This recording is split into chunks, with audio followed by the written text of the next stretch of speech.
ബിസ്മില്ലാഹിർ റഹ്മാനിർ റഹീം. അല്ലാഹുവിന്റെ പ്രവാചകന്റെ പേരിൽ സ്വലാത്ത് പറഞ്ഞാൽ അല്ലാഹു തരുന്ന ഒരു പ്രതിഫലം എന്തെന്നറിയുമോ? മരണത്തിന് വല്ലാത്ത വേദനയുണ്ടെന്ന് പറഞ്ഞതാരെന്നറിയുമോ? മരണത്തിന് വേദനയുണ്ടെന്ന് പറഞ്ഞതാരെന്നറിയുമോ? കുല്ലു നഫ്സിൻ ദായിഖത്തുൽ മൗത്ത്. മരണത്തിന് വേദനയുണ്ടെന്ന് പറഞ്ഞത് അല്ലാഹുവാ. പിന്നെ ആരാ പറഞ്ഞത്? നബിയും പറഞ്ഞല്ലോ,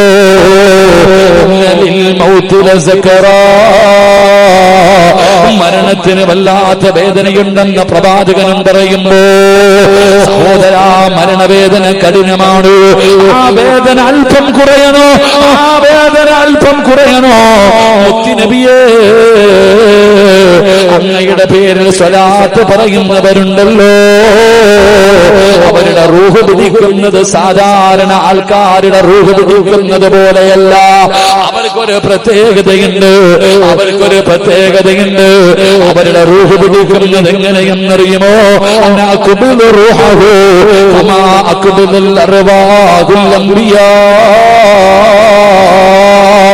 ഈ ലോകത്ത് കിടന്നു വന്ന 1,24,000 പരം വരുന്ന പ്രവാചകന്മാർ, അംബിയാ, മുർസലീങ്ങള്, ആദം നബിയും നൂഹ് നബിയും മൂസാ നബിയും ഇബ്രാഹിം നബിയും ദാവൂദ് നബിയും യാക്കൂബ് നബിയും യൂസുഫ് നബിയും യൂനുസ് നബിയും ഹാറൂൻ നബിയും യഹിയാ നബിയും ഈസാ നബിയും, അല്ലാഹുവേ, ഈ പ്രവാചകന്മാരുടെ റൂഹ് പിടിച്ചതുപോലെ അവരുടെ റൂഹ് പിടിക്കും നബിയേ. അവരങ്ങയുടെ സ്വലാത്ത് പറഞ്ഞവരാ, അവരങ്ങയെ സ്നേഹിച്ചവരാ. അവരുടെ മരണവേദന കുറച്ചു കൊടുക്കും നബിയേ. രണ്ടാമത്തെ മലക്കാരാ മീകായിൽ അലൈഹിസ്സലാം. ആ മലക്കും പറയുന്നു, യാ റസൂലല്ലാഹ്, നബിയേ, എനിക്കും വല്ലാത്ത ഇഷ്ടമാണ് നബിയേ. അങ്ങയുടെ പേര് കേൾക്കുമ്പോ സ്വലാത്ത് പറയുന്നവരുണ്ടല്ലോ, അതിന് എല്ലാ ദിവസവും പറയുന്നവരുണ്ടല്ലോ, എനിക്കവരെ വല്ലാത്ത സ്നേഹമാണ്, എനിക്കവരെ വല്ലാത്ത സ്നേഹമാണ്. പടച്ചവരെ, നാളെ ഖബറിന്റെ അകത്ത് നിന്ന് എഴുന്നേറ്റ് വരുന്ന മഹ്ശറയുണ്ടല്ലോ, അല്ലാഹുവിന്റെ അർശിന്റെ തണല്, ഒറ്റ തണലേ ഉള്ളൂ, അല്ലാഹുവിന്റെ അർശിന്റെ തണലാണ്.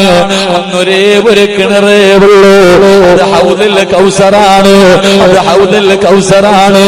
അല്ലാഹുവേ, ആ പരലോകത്തേക്ക് ജനങ്ങൾ കിടന്നു വരുമ്പോ فيه من حولك يا رسول الله. മുത്തുനബിയേ, അങ്ങയുടെ പേരിൽ സ്വലാത്ത് പറഞ്ഞവരുണ്ടല്ലോ, അവർക്ക് ഞാൻ വെള്ളം കൊടുക്കും നബിയേ. അങ്ങയുടെ ഹൗലിന്റെ ചാരത്തേക്ക് ഞാനവരെ കൊണ്ടുവരും നബിയേ. സ്വലാത്ത് പറഞ്ഞാ കിട്ടുന്ന രണ്ടാമത്തെ പ്രതിഫലമാ. മൂന്നാമത്തെ പ്രതിഫലമുണ്ട്. ആരാ വരുന്നത്? ഇസ്രാഫീൽ എന്ന മലക്കാട്, ഇസ്രാഫീൽ എന്ന മലക്കാട്. യാ റസൂലല്ലാഹ്, എനിക്കും ഇഷ്ടമാണ് നബിയേ.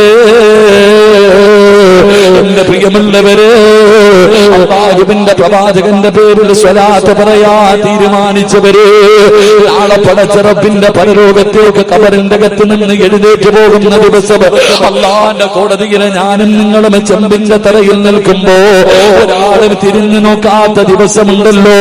സ്വന്തം മക്കള് പടച്ചവനോട് പറയുന്നു, നാഥാ, നിന്നിട്ട് കാല് പൊള്ളുന്നു റബ്ബേ, എന്റെ ഉമ്മാനെ ഒന്ന് മനത്തി കിടത്തിത്താ അല്ലാഹ്, നെഞ്ചത്ത് കയറി നിൽക്കട്ടെ റബ്ബേ.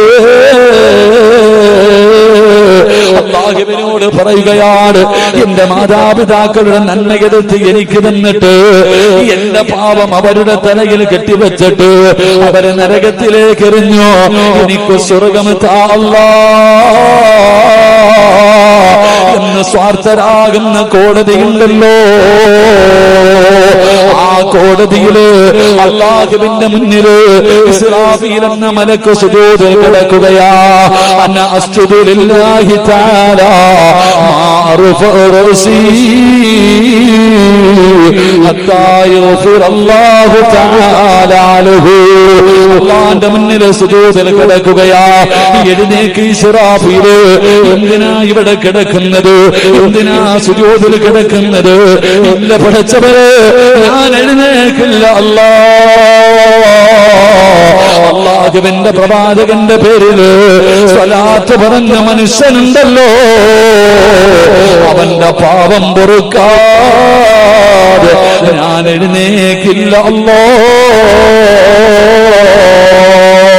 നമുക്ക് വേണ്ടി അല്ലാഹുവിന്റെ മുന്നില്, നമുക്ക് വേണ്ടി അല്ലാഹുവിന്റെ മുന്നില് ഇസ്രാഫീൽ എന്ന മലക്ക് സുജൂദിൽ കിടന്ന് കരയുകയാ. നാലാമത് വന്ന മലക്കാരാ മുഖറബുൽ അംലാക്ക് മലക്ക് ജിബ്രീൽ അലൈഹിസ്സലാം. എന്റെ പ്രിയമുള്ളവരെ, അവിടുന്ന് അല്ലാഹുവിന്റെ പ്രവാചകനോട് പറയുന്ന നബിയേ, ഞാനും മറക്കൂല, എനിക്കും ഇഷ്ടമാണ് നബിയേ. أنا آخذا بيده ويمر على الصراط. സ്വർഗത്തിലേക്ക് പോകാൻ ഒരേ ഒരു വഴിയേ ഉള്ളൂ, നരകത്തിന്റെ മുകളിലൂടെ കെട്ടിയിരിക്കുന്ന സിറാത്ത. ആ പാലത്തിന്റെ മുകളിലൂടെ പോകാൻ പറ്റൂ. സിറാത്തു അലാ ജഹന്നമ മിസ്ല ഹർഫി സൈഫി. വാളിന്റെ അഗ്രഭാഗത്തിനേക്കാൾ മൂർച്ചയുള്ള, വല്ലാത്ത നീളമുള്ള, വല്ലാത്ത ഇരുളുള്ള, വല്ലാത്ത വഴുവഴുപ്പുള്ള ഒരു മുടി 7 മുറിച്ചിട്ട് അതിലൊരംശം എത്ര നേർമയുള്ളതാണോ അതുപോലെ നേർമയുള്ള കോടാനുകോടി വർഷം സഞ്ചരിച്ചാൽ ദൂരമുള്ള സിറാത്ത് എന്ന പാലമുണ്ടല്ലോ. ആ പാലത്തിന്റെ മുന്നിലെത്തുമ്പോ മുത്തുനബിയുടെ പേരിൽ സ്വലാത്ത് പറഞ്ഞ മനുഷ്യ, അനാ ആഖിദൻ ബിയദിഹി, ജിബ്രീൽ എന്ന മലക്ക് നിന്റെ കയ്യിൽ പിടിക്കുകയാ. അവിടുന്ന് സ്വർഗത്തിലേക്ക് കൊണ്ടുപോകുമെന്ന് അവിടുന്ന് ചരിത്രങ്ങൾ പറഞ്ഞു തരുമ്പോ സ്വലാത്തിന്റെ മഹത്വമാ, സ്വലാത്തിന്റെ മഹത്വമാ പറയാതെ ഉറങ്ങല്ലേ. നാവിന്റെ തുമ്പിൽ സ്വലാത്ത് വരട്ടെ.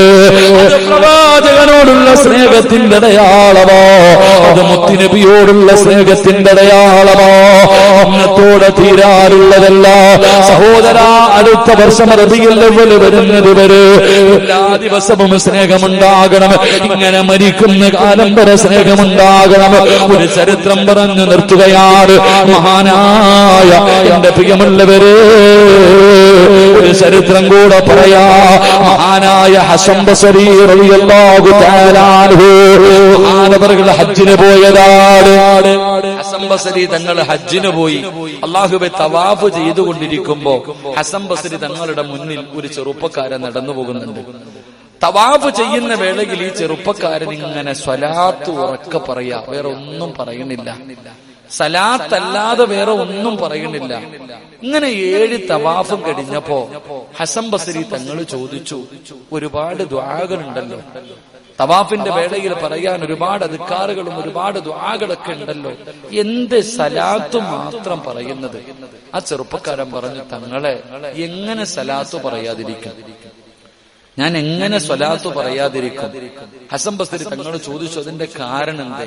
ആ ചെറുപ്പക്കാരൻ പറഞ്ഞു, തങ്ങളെ ഞാൻ ഹജ്ജിന് വന്നപ്പോ എന്റെ വാപ്പായും എന്റെ കൂടെ ഉണ്ടായി. എന്റെ നാട്ടുകാരുടെ കൂടെ ഞാനും എന്റെ വാപ്പയും ഞങ്ങൾ എല്ലാരും കൂടെ ഒരുമിച്ച് ഹജ്ജിന് വന്നത്. പക്ഷെ യാത്രയുടെ പകുതിയിൽ വെച്ച് എന്റെ ഉപ്പായിക്ക് സുഖമില്ലാതായി. എന്റെ ഉപ്പായിക്ക് രോഗം പിടിച്ചു. അപ്പൊ കൂടെ വന്നവരൊക്കെ ഒരു ദിവസം അവിടെ നിന്ന് നോക്കി, വാപ്പാടെ രോഗം മാറുന്നില്ല. പകുതി പേര് പോയി, പകുതി പേര് അവിടെ നിന്നു. ഓരോ ദിവസം കഴിയും തോറും ഓരോ ആൾക്കാരിങ്ങനെ പോകാം. അവസാനം ഞാനും വാപ്പായും മാത്രമായി. എന്റെ വാപ്പാടെ രോഗം ഒരുപാട് കൂടി. അവസാനം തങ്ങളെ എന്റെ വാപ്പ മരണപ്പെട്ടു. ഹസൻ ബസ്രി തങ്ങളോട് ആ ചെറുപ്പക്കാരൻ പറയുന്നു, എന്റെ വാപ്പ മരണപ്പെട്ടു.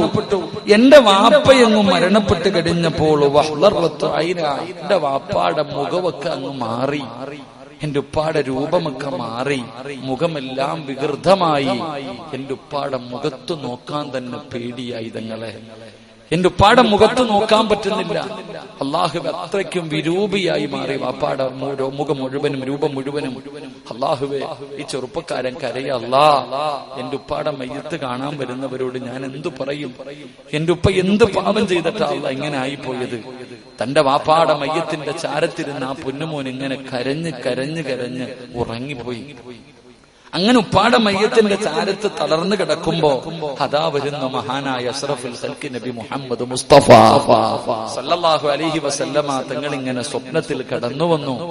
മരിച്ചു കിടക്കുന്ന വാപ്പാടെ മുഖത്ത് ഇങ്ങനെ കൈകൊണ്ടൊന്ന് തടകി. അള്ളാഹുവിന്റെ പ്രവാചകൻ സല്ലല്ലാഹു അലൈഹി വസല്ലമ തങ്ങളുടെ ശറഫാക്കപ്പെട്ട കൈകൊണ്ട് എന്റെ ഉപ്പാടെ മുഖത്ത് ഇങ്ങനെ ഒന്ന് തടകി. അള്ളാഹുവെ, തടകി കഴിഞ്ഞപ്പോ എന്റെ ഉപ്പാടെ മുഖം അങ്ങ് പ്രകാശിക്കാൻ തുടങ്ങി. ആ ചെറുപ്പക്കാരൻ അവിടെ നിന്ന് പറയുന്നു, അള്ളാഹുവിന്റെ റസൂൽ സല്ലല്ലാഹു അലൈഹി വസല്ലമ തങ്ങളോട് ചോദിച്ചു, തങ്ങളെ എന്റെ ഉപ്പാടെ മുഖം ഇങ്ങനെ ആകാനുള്ള കാരണം എന്താ? ആ സമയത്ത് അവിടെ നിന്ന് പറഞ്ഞു, ഇന്ന അബാക ലകസീറൽ മആസി ഗൈറ അൻഹു കാന യുഖ. അവിടെ നിന്ന് പറഞ്ഞു കൊടുത്തു, നിന്റെ വാപ്പ ഒരുപാട് പാപം ചെയ്യുന്ന മനുഷ്യനായിരുന്നു, ഒരുപാട് തെറ്റുകൾ ചെയ്യുന്ന മനുഷ്യനായിരുന്നു നിന്റെ വാപ്പ. എങ്കിലും നിന്റെ വാപ്പ എന്റെ പേരിൽ സ്വലാത്ത് പറയുന്ന ആളായിരുന്നു. നിന്റെ വാപ്പ ഒരുപാട് പാപം ചെയ്യുന്ന മനുഷ്യനായിരുന്നെങ്കിലും നിന്റെ ഉപ്പ എന്റെ പേരിൽ വല്ലാതെ സ്വലാത്ത് പറയുമായിരുന്നു, എന്നെ വല്ലാത്ത ഇഷ്ടപ്പെട്ടിരുന്നു. അതുകൊണ്ടാണ് ഈ പ്രതിഫലം കിട്ടിയത് എന്ന് എന്റെ പ്രിയമുള്ളവരെ പൊന്നാര മകൻ ഹസൻ ബസ്രി തങ്ങളോട് പറഞ്ഞു കൊടുത്തതായി ചരിത്രം പറയുമ്പോ, എന്റെ പ്രിയമുള്ള സഹോദര, എപ്പോഴും കയ്യിലും തസ്ബീഹും പിടിച്ച് സ്വലാത്തും പറഞ്ഞു നടക്കുന്നവർ അവർ മരിച്ചു കിടക്കുമ്പോ അവരുടെ മുഖത്തൊരു പ്രകാശമുണ്ടാകും, അവരുടെ മുഖത്തൊരു പുഞ്ചിരി ഉണ്ടാകും. അവരുടെ മുഖം കണ്ടപ്പോഴാണ് പലരും ആഗ്രഹിച്ചു പോയത്, മരിച്ചാൽ ഇവര് മരിച്ചതുപോലെ മരിക്കണം, മരിച്ചാൽ ഇവരും മരിച്ചതുപോലെ മരിക്കണം. കാണാൻ വന്നവർ ഇറങ്ങി പോകുമ്പോ പറയും, അവന്റെ ചിരി കണ്ടോ, അവന്റെ മുഖത്തെ പ്രകാശം കണ്ടോ, അള്ളാഹുവേ എന്ത് നല്ല മരണമാ കിട്ടിയത്. സഹോദര, അങ്ങനെ ജനങ്ങൾ പറയുന്ന ഒരു മരണം അള്ളാഹു നിനക്ക് നൽകി അനുഗ്രഹിക്കും. അള്ളാഹു ഈമാൻ നൽകുമാറാകട്ടെ. അതുകൊണ്ട് സ്വലാത്ത് അത് എത്ര അമിതമായി അധികമായി പറയാൻ കഴിയുമോ ആ സ്വലാത്തുകൾ ജീവിതത്തിൽ അധികരിപ്പിച്ചാൽ നാളെ മുത്തുനബിയുടെ കയ്യിൽ പിടിച്ച് അള്ളാഹുവിന്റെ സ്വർഗത്തിൽ പ്രവാചകന്റെ കൂട്ടുകാരായി ഒരുമിച്ച് കൂടാം. അള്ളാഹു നമുക്കതിനുള്ള ഭാഗ്യം നൽകി അനുഗ്രഹിക്കുമാറാകട്ടെ. അപ്പൊ പ്രവാചകന്റെ സ്വർഗത്തിലെ രണ്ടാമത്തെ കൂട്ടുകാർ മുത്തുനബിയുടെ പേരിൽ അമിതമായി സ്വലാത്ത് പറയുന്നവരാ. അള്ളാഹു നമുക്ക് ഭാഗ്യം നൽകി അനുഗ്രഹിക്കുമാറാകട്ടെ. ആ പ്രവാചകനോടുള്ള മഹബത്ത് അള്ളാഹു നമ്മുടെ എല്ലാവരുടെയും ഹൃദയത്തിന്റെ അകത്ത് അള്ളാഹു മരിക്കുവോളം നിലനിർത്തി തന്ന് അനുഗ്രഹിക്കുമാറാകട്ടെ.